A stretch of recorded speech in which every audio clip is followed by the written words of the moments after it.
This Parsha podcast is dedicated in honor and for the success of Noam Yitzchak ben Shlomi. May he be successful in all his endeavors. I have to say, no, I do not approve of it. Not one little bit. I have to publicly and clearly register my displeasure. I disavow. Yes, I disavow. I disavow the Parsha podcast drinking game that I understand some of y'all are playing. I do not approve. Who came up with such a game? So from what I understand, people are taking a shot. Every time I use a thesaurus word, every time I ask for feedback challenges or questions to the email, rabbi1@gmail.com, every time I place an emphasis, a stress on a word or a phrase, and apparently there's two shots if the word is also a thesaurus word.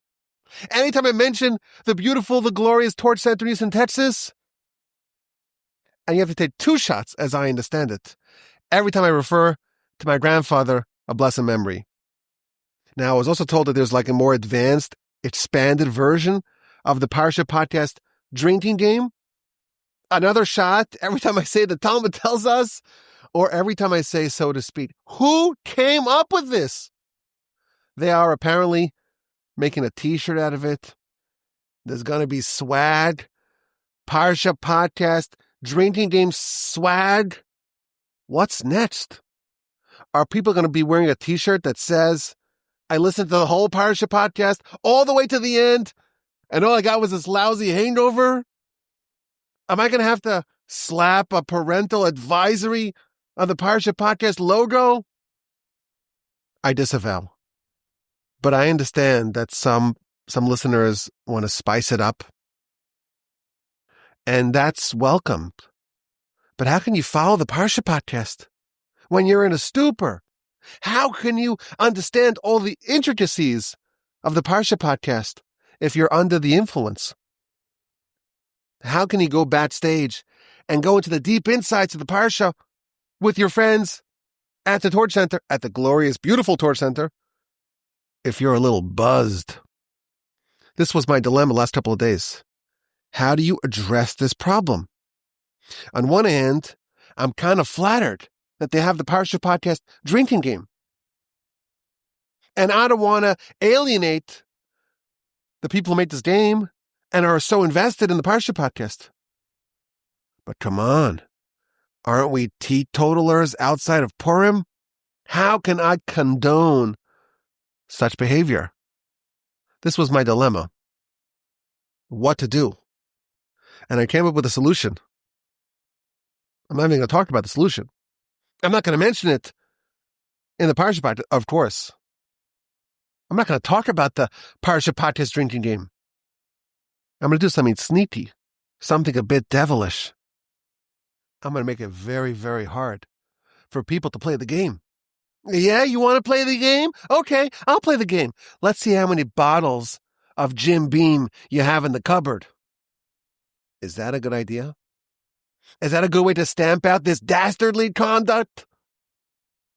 Let me know if this is a good idea. Email me. The email again. The email, rabbi1@gmail.com. Forgive my grandiloquent soliloquy. Grandiloquent soliloquy! Gotta emphasize it. My grandfather, a blessed memory, would not approve.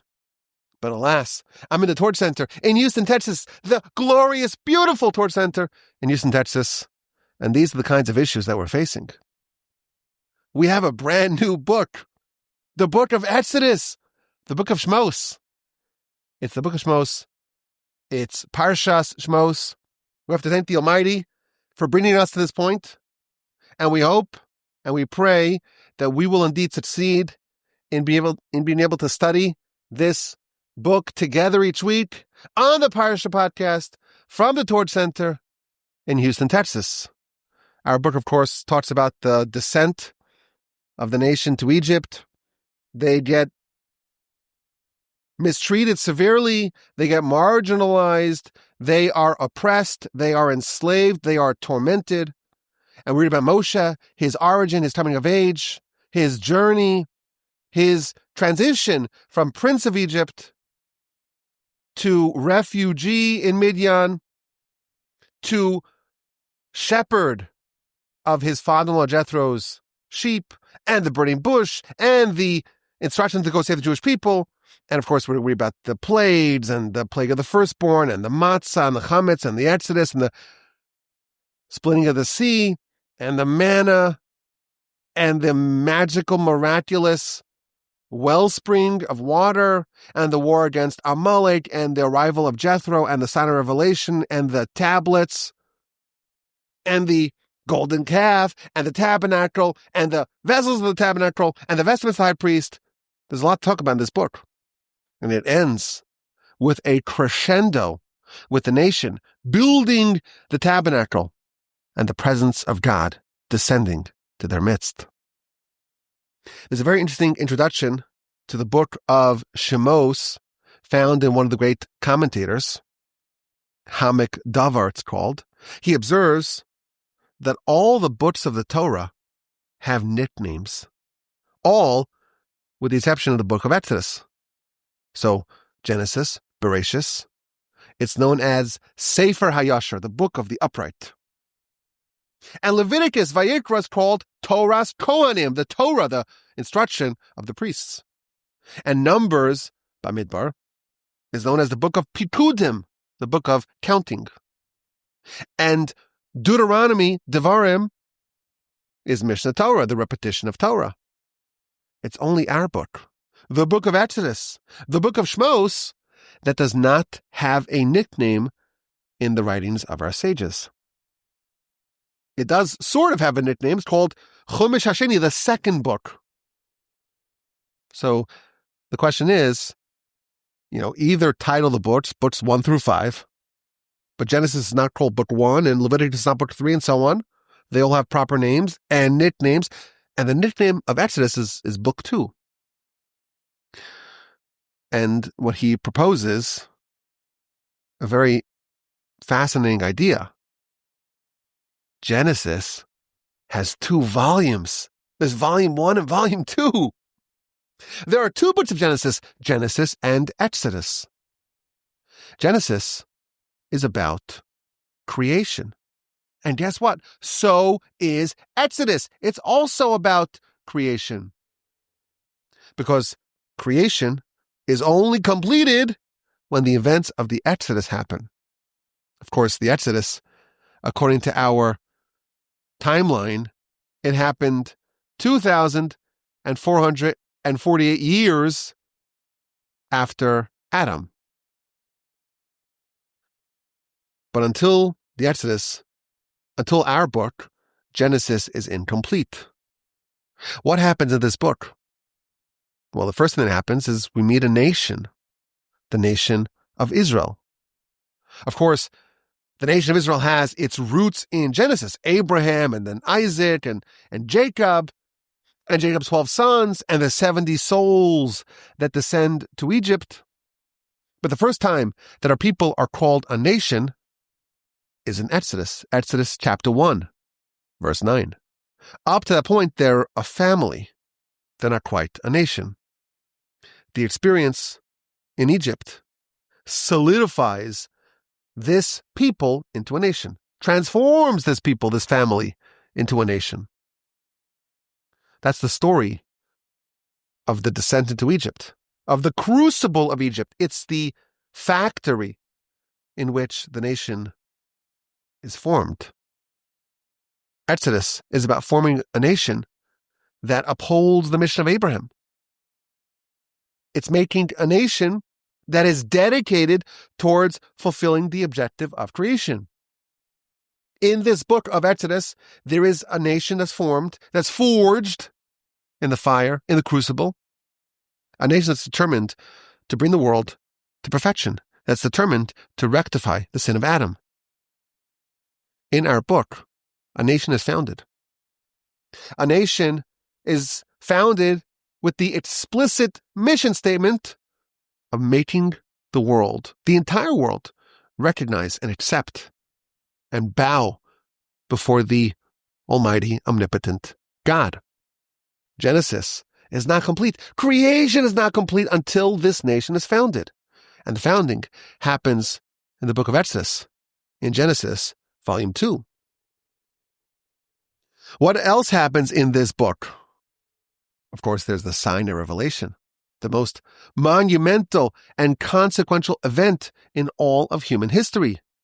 There's a nation recently departed from Egypt, and they're coalescing around the mountain. And they hear prophecy collectively as a nation. And they receive the Almighty's holy Torah. This, too, is part of the completion of Genesis. Genesis is incomplete until the Torah is given to humanity. Until the tools to perfect the world, to fulfill the world's purpose, have been entrusted to humanity. Until that point, Genesis is still a work in progress. The world, creation, is still under construction. The Torah is given to humanity. It's given to our people. In the book of Exodus, Genesis is not complete until this point. Well, how does the book end? The last event is when the Almighty dwells in the tabernacle. We built a home for him, and he dwelled inside of it. The presence of God, as it were, resides here. The presence of God is in this world. The world's not divorced from God. He is amongst us. That's how Exodus concludes. And the world's not complete. Genesis is not complete until that happens. Indeed, the book of Exodus is Genesis volume 2. That's a fascinating idea to begin the book with. Let's take a look at the Parsha. Let's examine it. Let's go a bit backstage. And let's learn. We're going to learn something very powerful. We're going to learn about the Parsha, backstage, and then an idea, a theme that's strung throughout the length and the breadth of the Parsha. A theme, an idea that will open up new vistas and new opportunities for us all. The Parsha begins with enumerating the sons of Jacob. These are the names, the Shemos, the names of the sons of Jacob who descended to Egypt with him. And that, of course, happened in Genesis. We're revisiting the events of Genesis. Genesis chapter 46, Jacob descends to Egypt with his children and grandchildren, the 70 souls that descended with Jacob to Egypt. And the verse tells us, verse 5, all the souls who emerged from the thigh of Jacob were 70 souls. V'Yosef haya b'Mitzrayim. And Joseph was in Egypt. Now we, of course, know, Rashi tells us, that Joseph was in Egypt. Didn't we know that already? What's the verse telling us? V'Yosef, and Joseph was in Egypt. That's information that we know very, very well. Says Rashi, this is teaching us the righteousness of Joseph. That Joseph, who was in Canaan and served as a shepherd for the sheep of his father. That's the same Joseph that went down to Egypt. That's the same Joseph that became a king in Egypt after 13 years of enslavement and incarceration. And even now, after his family follows him, he is still the same Joseph, as righteous as ever. Even though Joseph was away from his family for 22 long years, he's isolated, he's distant, he's in the spiritual cesspool of Egypt. He's the same Joseph, the righteous, the same Joseph that used to be a shepherd. It's the same Joseph in Egypt, the same Joseph now king in Egypt. No matter what happens to him, he is steadfast in his righteousness. My grandfather, blessed memory, used to say Joseph was plucked away from his family at 17. He was a really young man, and he's sent to Egypt, which is the spiritual abyss. It's the place that most thoroughly rejects the values and the priorities and the mores of his family. And despite everything that happens to him, his spiritual standing is not harmed an iota. My grandfather used to tell his students, you're 17 when you enter the yeshiva. Imagine you're kidnapped and you're sent for 22 years, not to Egypt, but to a kibbutz, an anti-religious kibbutz. And you're there for years. And every time you insist on eating kosher food, they ridicule you and they mock you and they laugh at you. And every time you put on your tefillin, every time you say a blessing, every time you pray, every time you study Torah, there's mockery and derision. Could you withstand that for 22 years and not be spiritually harmed? That's a tall task. Joseph was in Egypt. And the verse tells us he's still part of the 70 souls. He's still part of the family of Jacob. He's still enumerated amongst that list. He's still part of the 70 highly perfected souls that descended down to Egypt. We've suggested in the past that the definition, the spiritual definition of a king, is someone who opens the path for others to follow. Why was the tribe of Judah the tribe of the monarchy? Because the prince of Judah, Nachshon ben Aminadav, when everyone else was talking, everyone else was fearful, he jumped. He jumped into the water. God says, go, he goes. And when the waters reached his nostrils, he cried out to heaven, and the waters separated, they opened. And other people followed on the dry land.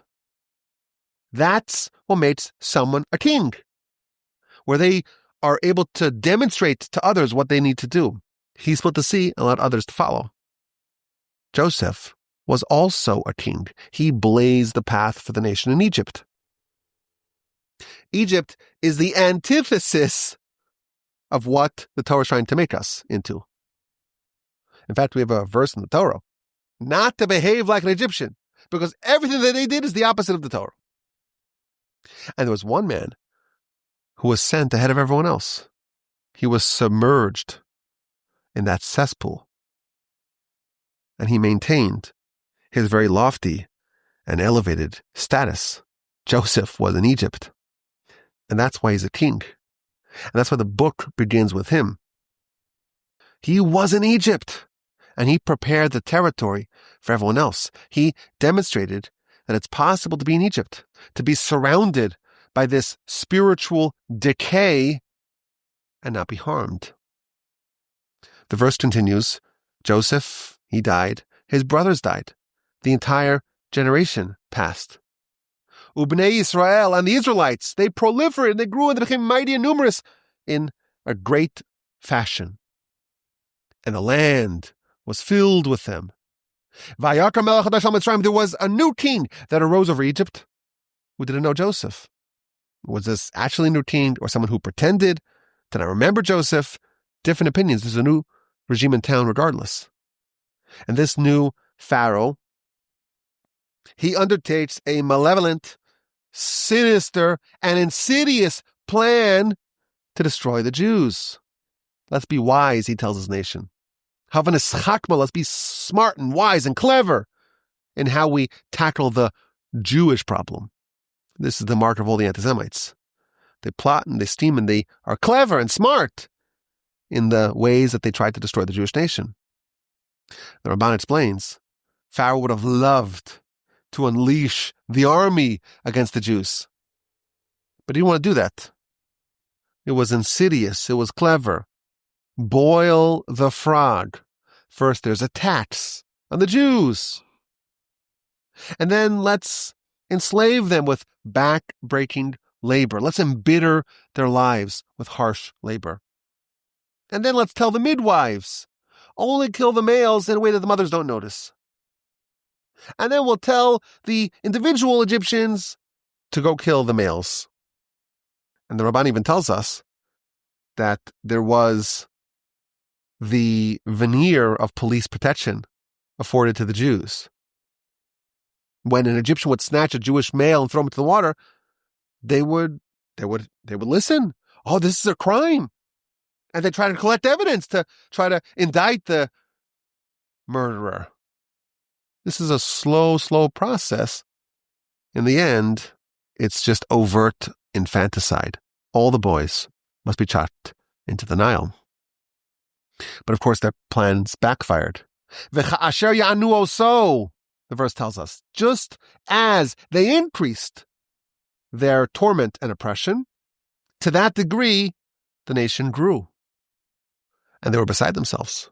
Everything backfired. There's a delicious comment in Rashi.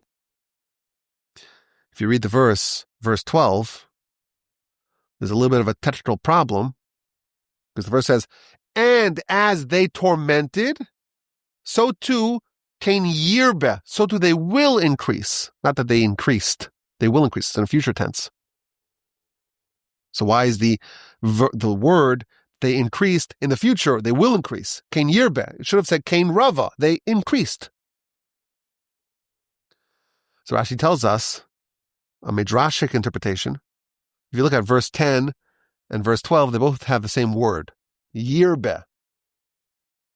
Pharaoh told his advisors, maybe they will increase. So let's make all these plans to destroy their growth, to stunt their growth, to tamp down their proliferation. That same word is what happened to them in their face. You tried to not prevent the yirba, you got the yirba. All the scheming and all the plotting and all the evil, malevolent designs bore no fruit. The result was the opposite. You tried to stop the yirba, and you got the yirba.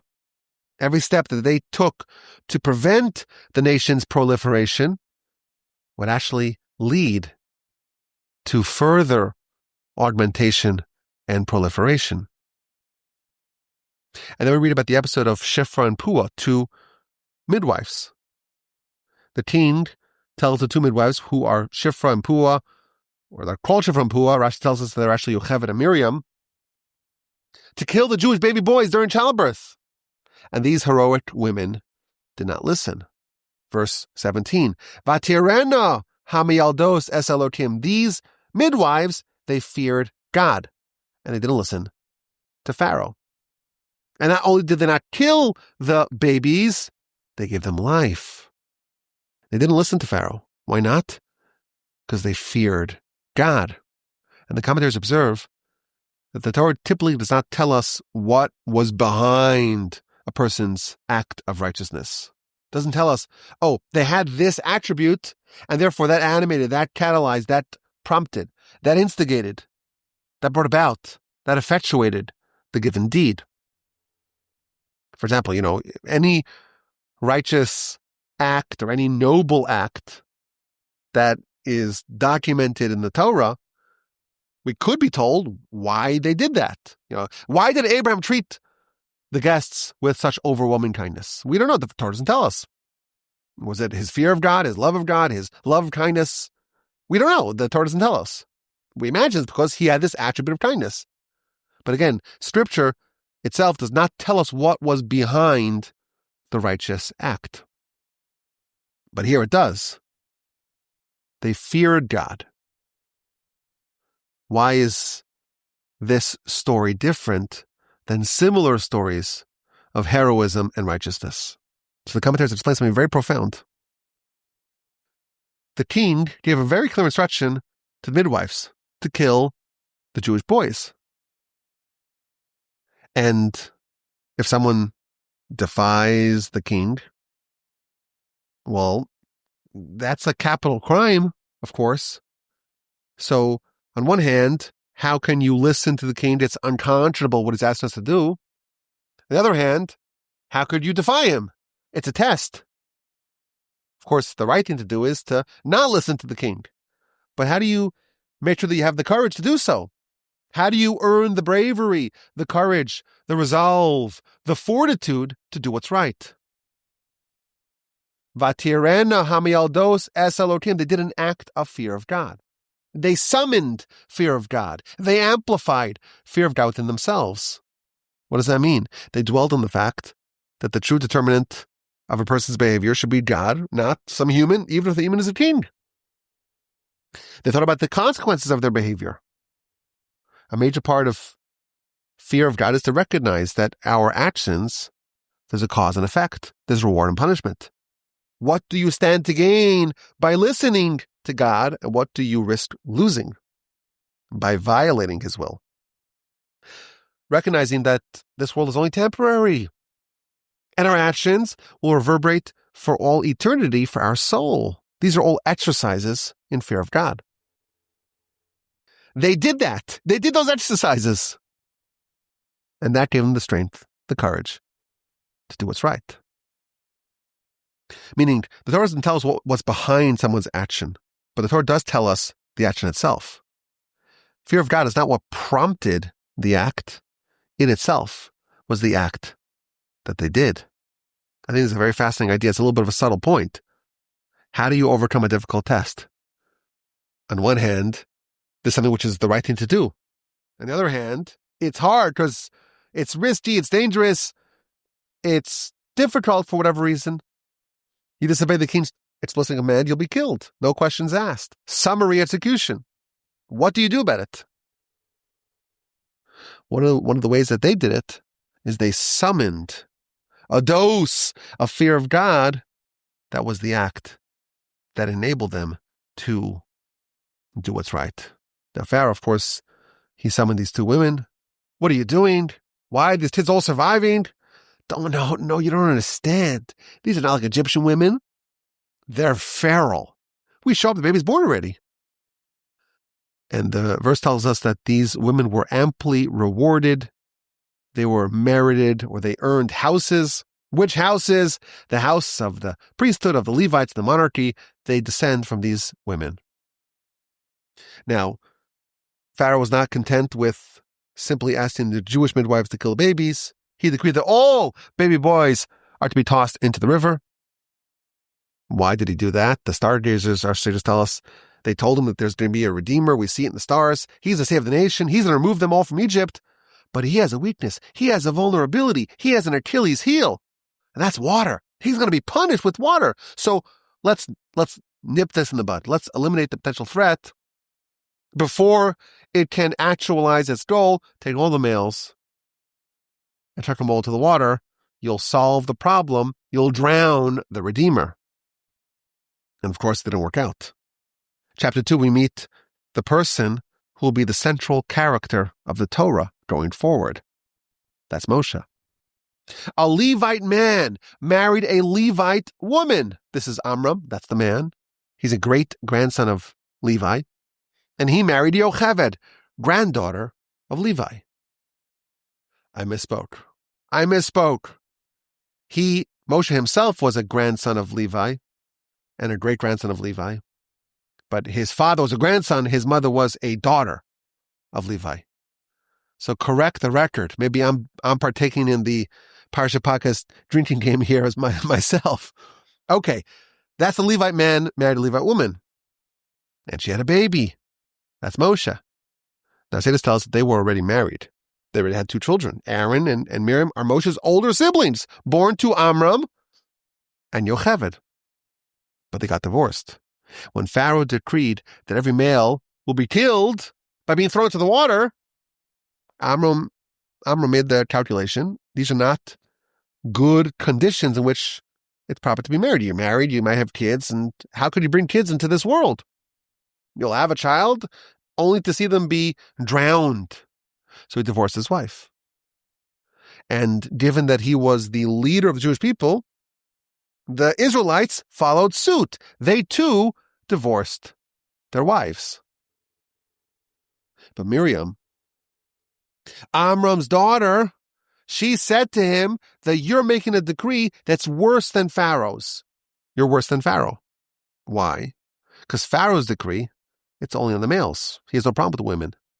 Your decree, Amram, by separating the husbands and wives, there won't be any males or females. You're worse than Pharaoh.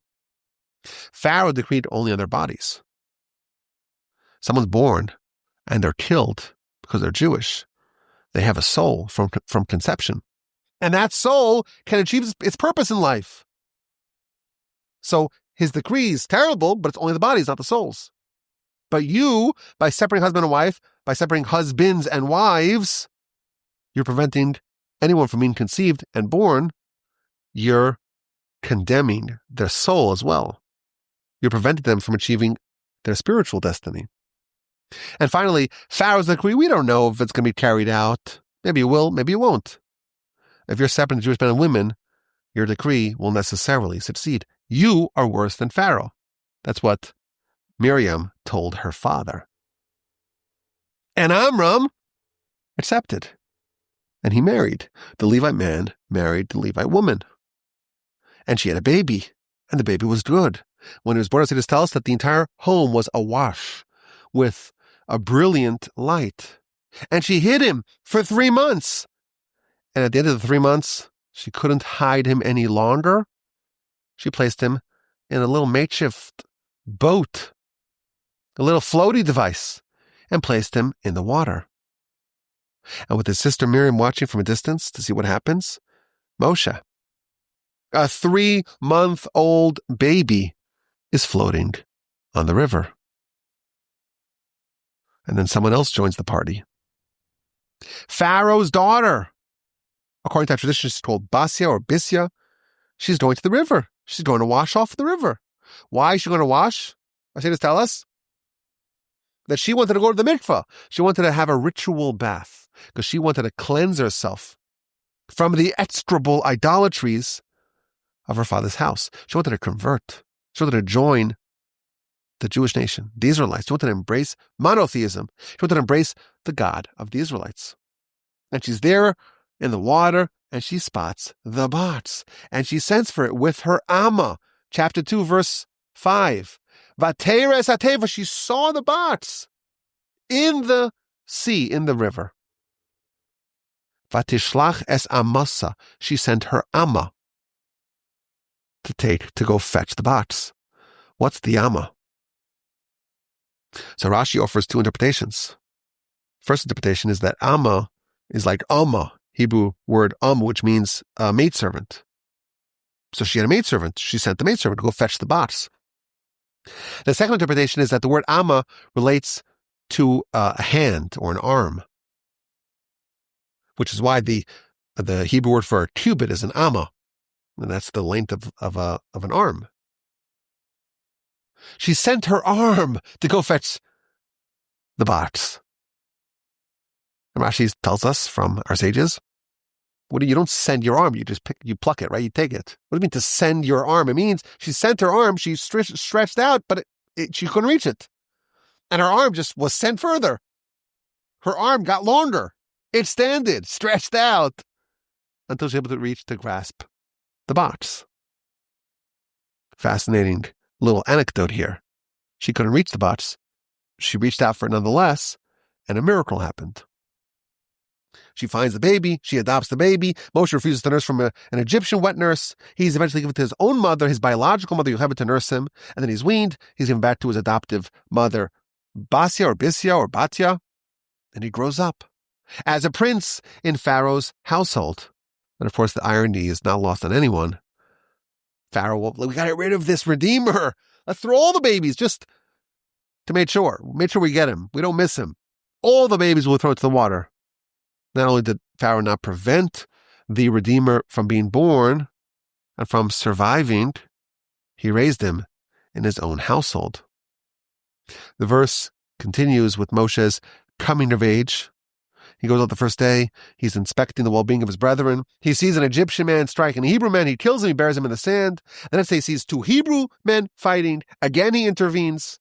And these craven poltroons, they snitch on him. And they tell Pharaoh, he killed the Egyptian yesterday. And Moshe's a wanted man.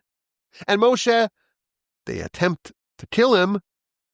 He flees. He ends up in Midian. And he goes to the well.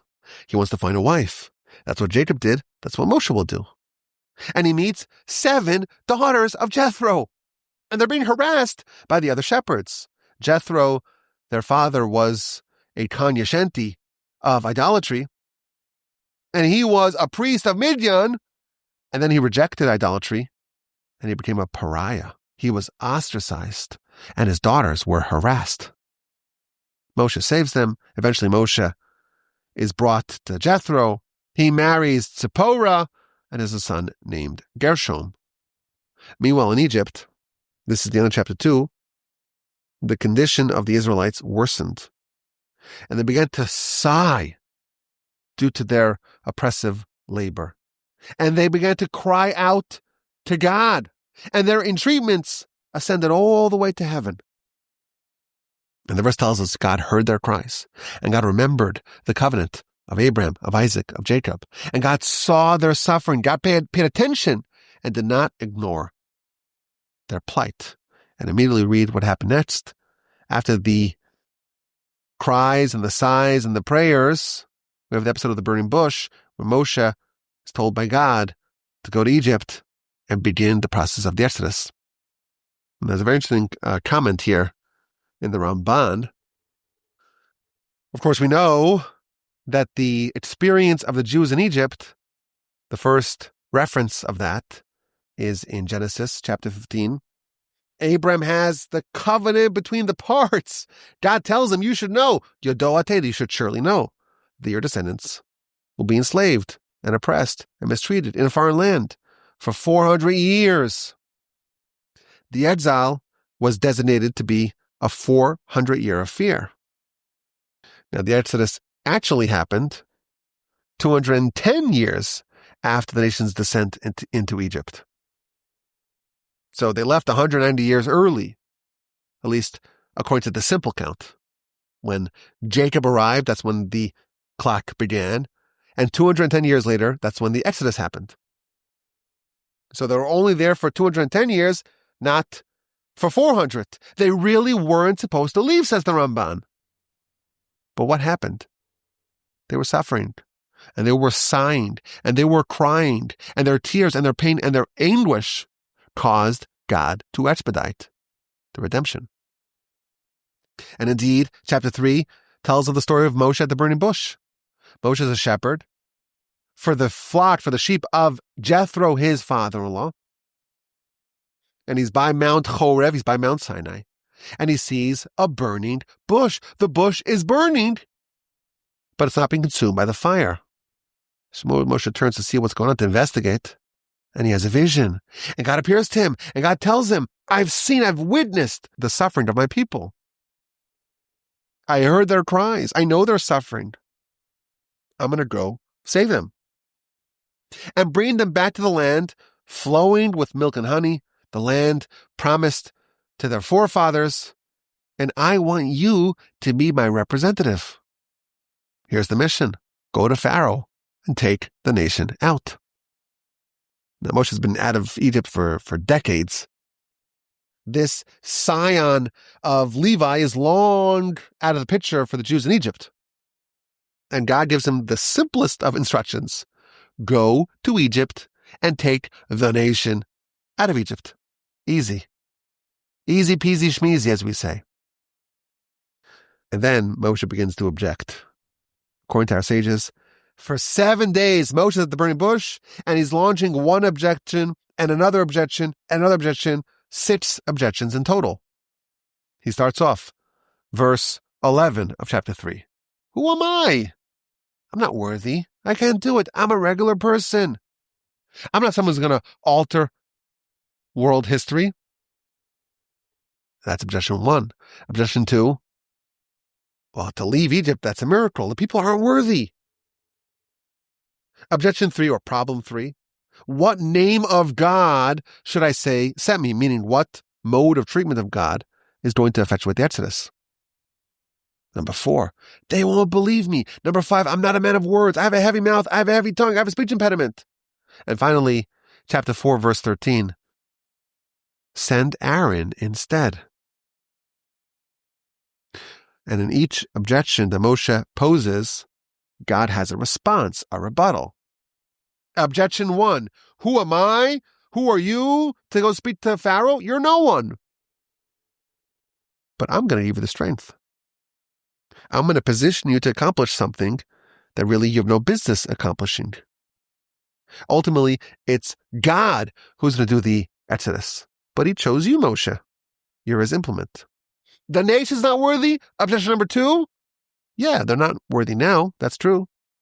But what's going to be once they go to Mount Sinai and they receive the Torah, and they have the revelation, then they will be worthy. Okay, so let's treat them now as if they're already worthy, because they potentially they can be worthy. Let's treat them as worthy already now. What name? The name Etka, the name of God that represents God being with them through every part of their suffering, through every dimension and every period of suffering. They won't believe me? Okay, that was a mistake. Moshe accused the nation falsely.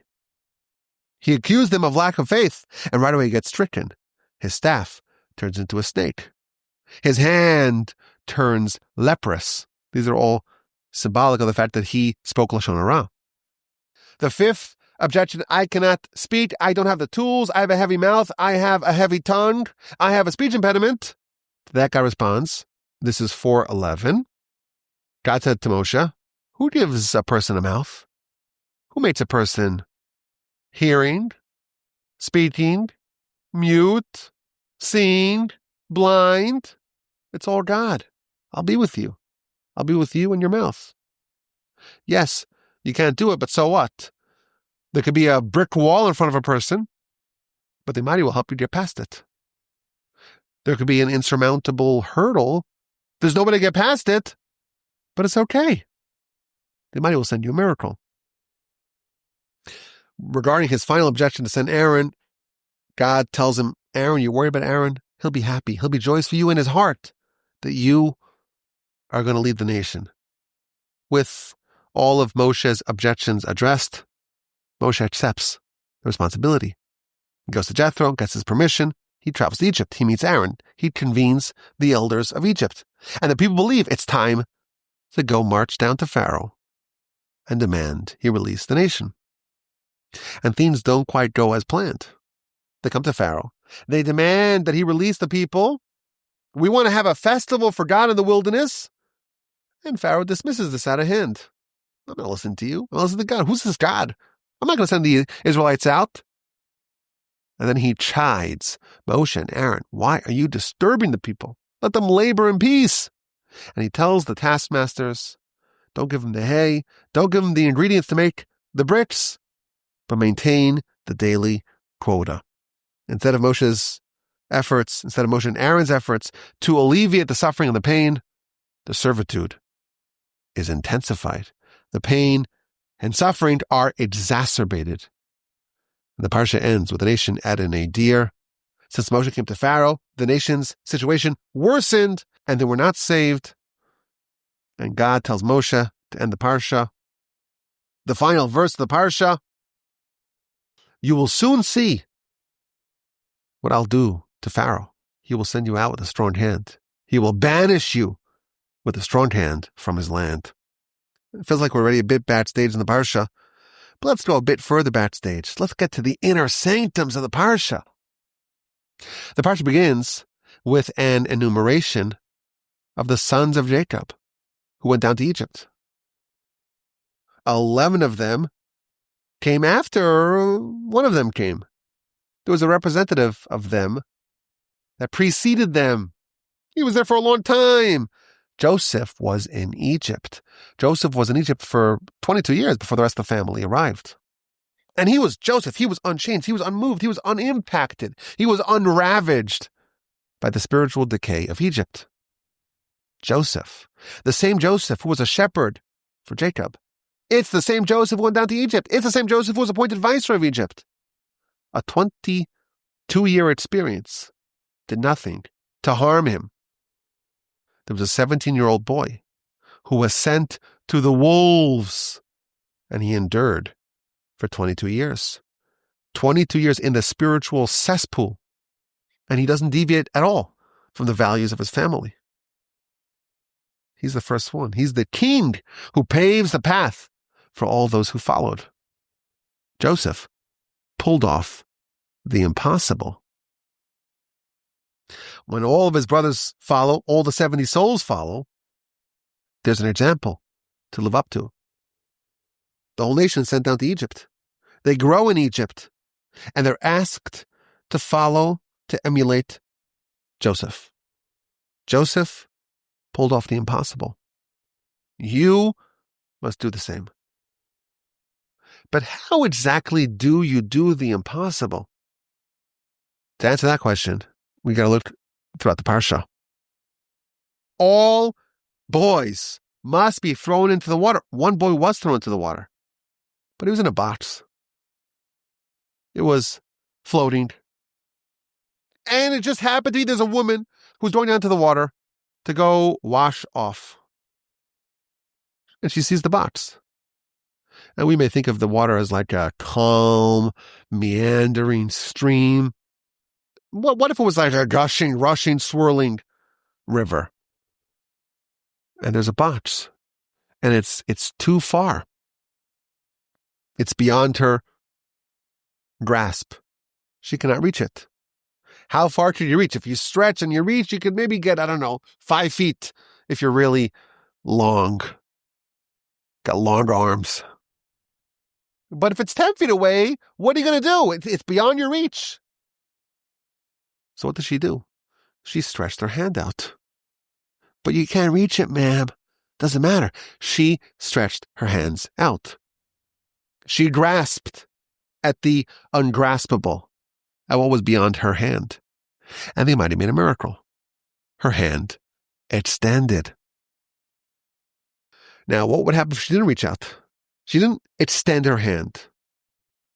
Then the miracle would not have happened. Here we see how to do the impossible. The impossible may be a miracle. Well, how do you get a miracle? You stretch your hand as far as it goes. For God, nothing is impossible. Nothing's out of reach. But when a person says, I want it as much as I possibly can, I'm going to stretch to the absolute maximum that I can, well, that creates the conditions. Maybe a miracle can happen. For God, nothing's impossible. But there has to be a receptacle for that miracle. And the receptacle is the person saying, I'm going to do whatever I can. I'm going to go to 100% of what I can do. And once I can't do it anymore, well, it's not my hands, it's the hands of God. And for God, nothing's impossible. We see that idea further. The nation's suffering. The verse tells us that Pharaoh died and they were suffering. Rashi explains something very, very hard to process. Pharaoh died. There's 4 different kinds of people that are considered dead even though they're not actually dead. Well, one of them is someone who is a Metzora, has saras, has leprosy. And Rashi explains, based upon our sages, Pharaoh had leprosy, and they told him you have to bathe in human blood. Pharaoh died, meaning he had leprosy, and what he did was it was so painful, it was so outrageous that they could do nothing but cry. I say this, we have hundreds of Jewish babies slaughtered every day to make this bath. Unimaginable. Unimaginable, even though it is imaginable if you know a little bit about our history. So the people, they cried. And the cries ascended all the way up to heaven. And what happened? Something impossible happened. There was a prophecy. And the prophecy was given to Abraham, chapter 15 of Genesis, by the covenant between the parts. And the prophecy said, you should know, you should surely know. Your descendants will be foreigners in a land that's not theirs. Va'avadum, they'll be enslaved, and they'll be tormented and oppressed. For how long? For 400 years. There's no way to get around that figure. There's no wiggle room. It's set, it's fixed in stone. It's impossible to change it. We have another impossibility in our Parsha. And what do people do? They cry. They pray. Prayer gets around the impossible. Prayer can bring about a miracle. When you say, I can't do it, I'm doing whatever I can, but I can't do anything more than this, God says, okay, I can. For God, nothing's impossible. We could start the count a bit earlier. We can make it retroactive to the birth of Isaac. Voila! The 400 years end after 210 years. It's impossible to get around it. No, it's not. There is a way to do the impossible. Because for God, nothing's impossible. Moshe's given a mission. It's short, it's clear, there's no way to misinterpret it. Go to Egypt and save the Jewish people. Go extract a nation that's enslaved to Pharaoh, the most powerful ruler in the world. And they've been there for 210 years. Go find them all and go bring them out. It's obviously impossible. It's like telling someone, go conquer a country by yourself. Which country? Greenland? No, not Greenland. Take on all of NATO single-handedly. It's not possible. It's impossible. And indeed, Moshe launches all the objections. I'm not worthy. I'm not going to speak before kings. I'm not going to move the needle of world history. And God says, you know what? You're right. It's not possible. But who says you're the person acting here? It's God who's acting here. You're just the tool. You're just the implement. And for God, nothing is impossible. But I have a speech impediment. I have a heavy tongue. I have a heavy mouth. And God responds, who gave a person a mouth? Who makes a person a mute? Who makes a person deaf? Who makes a person seeing or blind? It's all God. God's the only one who makes things. Moshe, there's a false assumption in your objection. I can't do this. Well, if you're saying I can't do this, you're also implying I can't do this, but I could maybe do that. When someone says, well, this list of things are possible for me to do, but this other list, that's impossible for me to do.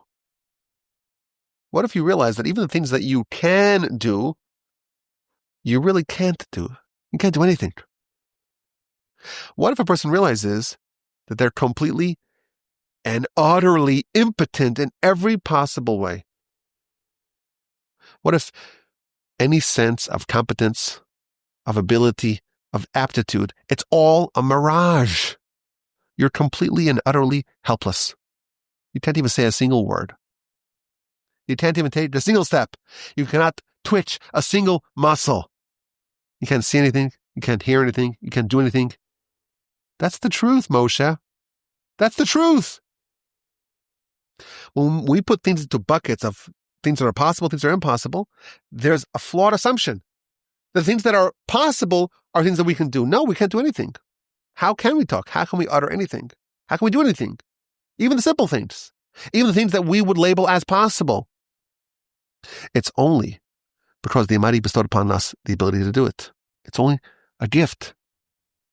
And if the Almighty is anyhow the only force behind your actions, then nothing is truly impossible. Without God, nothing is possible. With God, nothing is impossible. For God, nothing is impossible.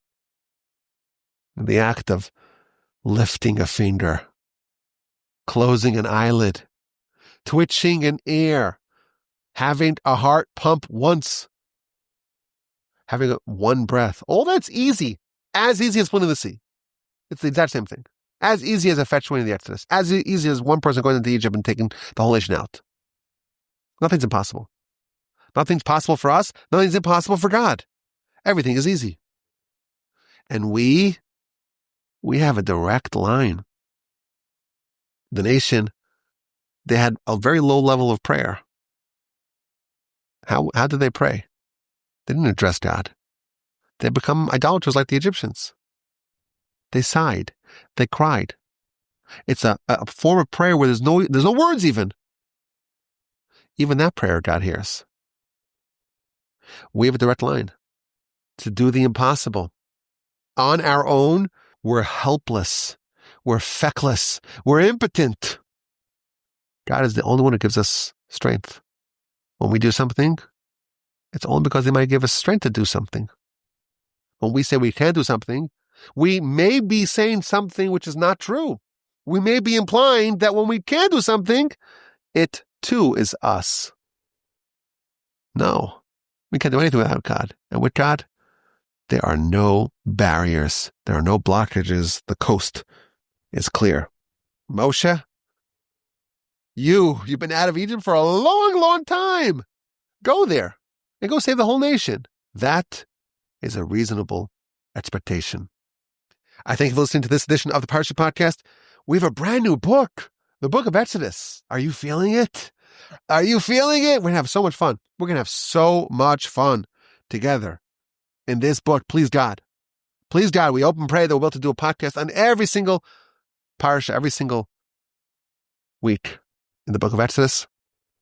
Together from the Torch Center, from the beautiful, glorious Torch Center in Houston, Texas.